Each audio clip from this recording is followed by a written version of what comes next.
আজি মই আপোনালোকক দেখাম মিছা মাছৰ পোনা।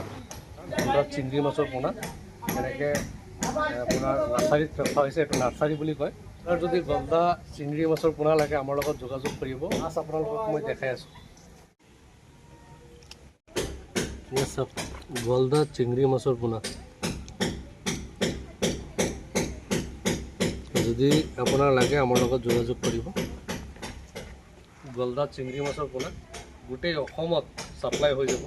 অসমৰ চুকে কোণে আপোনালোকে মোৰ পৰা অৰ্ডাৰ কৰিব পাৰে। গলদা চিংড়ি মাছৰ পোনা ইয়াত চাওক। ইয়াত চাওক বন্ধুসকল, এইটো গলদা চিংড়ি মাছৰ পোনা। বাংলাত চিংড়ি বুলি কয় আৰু অসমীয়াত মিছা মাছ বুলি কয়।